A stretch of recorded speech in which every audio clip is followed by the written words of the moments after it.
We back. It's the final round of the final season, but some things never change. The top four all drop points, including Mike, who really needed to make up ground for a chance to win the title. Mike travelled to Romford Stadium in the next round and probably killed the title hopes for good. Gabby got the early goal and the defensive players all showed up for Romford. Here are the rest of the results in the round. Sean unsurprisingly lost to Tom in the battle for overall 4th place. It looks like we've got another season of tight cup ties after the first round of games. It is crazy how some teams can be completely off the pace in the league, but when the cup comes around, there's barely anything to separate them. We had more goals in the second leg, with 2 of the games going to penalties. Mike had to come back from 2-0 down to get to the semi-finals. And Mike carried on that dominance over Roy in the league. But more importantly, Sean got a surprise win at home to Romford to let Tom go to the top of the league. The top 2 are playing against each other in the next round, so let's take a look at that result. It's not good for Red Drop. Feels like another bottled season is on the cards. Sai Maggio scored 5 past Mike's defence, which definitely kills his title hopes. Roy lost again, so he's in a little bit of danger of slipping down the table. Any hope that Mike may have still had of winning a trophy has been eliminated by Makoko. Unless something crazy happens in the second legs, it looks pretty set who will be our finalists. Harlan tried his best, but Billy has reached his first cup final. Mike has had another Spursy season. Talking of Spursy, Romford has drawn with bottom of the league at home to hand Tom the title due to better head-to-head record. Tom scored 12 games in a row and won 4 league games on the bounce when it mattered most. But just to give a reminder of who the real boss is, Roy ended both of those streaks. Mike has climbed up to 3rd to claim his place on the podium, as long as he doesn't lose against Billy in the final game. Don't worry, Mike, you didn't bowl this one. No changes to the league table on the final day. This was Mbappe's only season getting double figures in the goal column. And of course, the season that he barely played was Sai Maggio's only title. Sai Maggio and Dunk scored and conceded the same amount of goals, yet Sai got 11 more points. Looking at the XG table, Sai Maggio's team was actually the worst performing team. Mike, you can claim this as a trophy if that makes you feel better. Despite having the best 2 strikers, it was actually the defence of Tom and Redrup that was the biggest differential this season. Marvin Blay had a much better season, but still was a disappointment overall. Beck Henson only missed 6 shots this season, but he missed quite a few games with injury. Right, let's move on to the cup final, the last trophy on offer. Billy had twice as many shots, but could only manage a draw at home. Romeo Lavia is the only real player in the lineup for Billy, compared to Romford, who had 7 real players starting. Let's see if Billy will rue those chances missed as we move into the second leg. And we've got a highlight after just 5 minutes. Endrick had a free kick from a very nice position and maybe should have done better as he had 15 in free kick taking.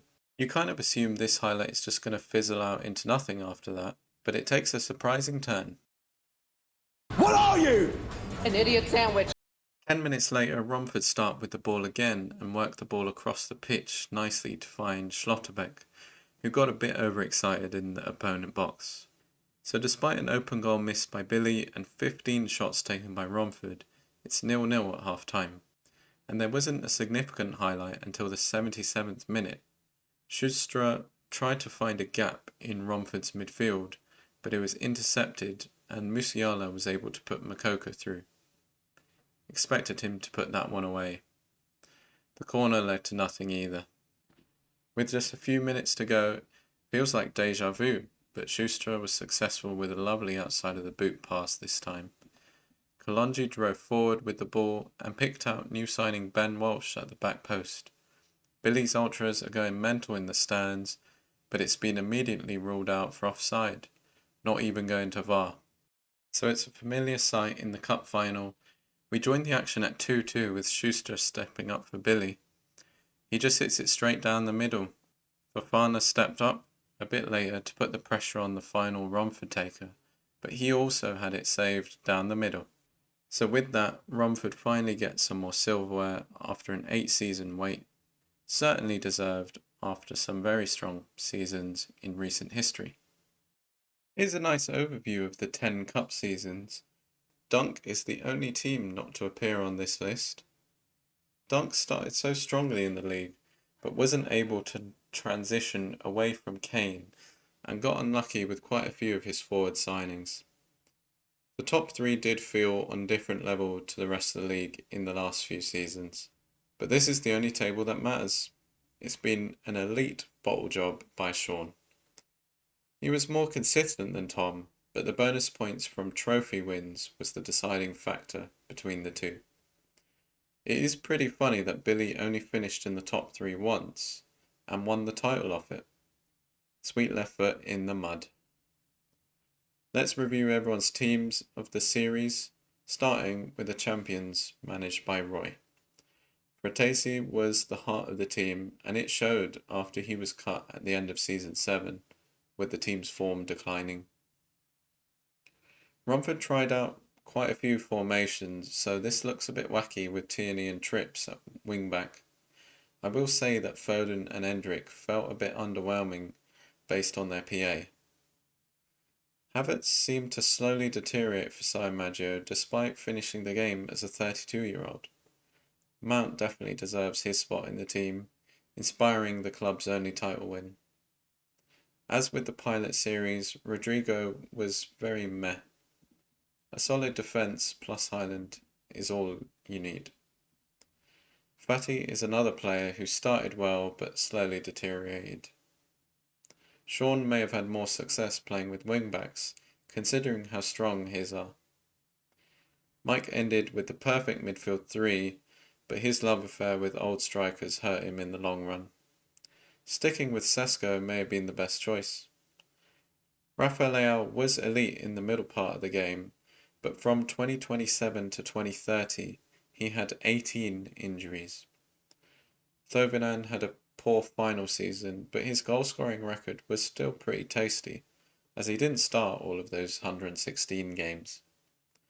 But the most important news is that he did manage to get Millwall promoted to the Premier League. Disgusting, Billy. Last but not least, it's the big shagger Dunk. He managed to get an elite defender, but wasn't able to bring in enough quality in the middle stages of the game, as he kept finishing top 3. It was a slow and painful decline to last place.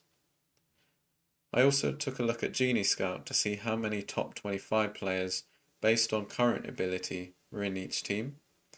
Sami Persia was the only player on the list for Sean, but he only made it to 183 out of his 199 potential. 20% of the players on the list were owned by Romford. So that brings us to the end of the series. It's been 3 months, 10 seasons, and a lot of fun in the Discord. I'm going to end with a simulation of the next 10 seasons, just for a bit of fun. Mike finally won a title in season 13, way! Been a long day without you, my friend, and I'll tell you all about it when I see you again. We've come a long way from where we began. Oh,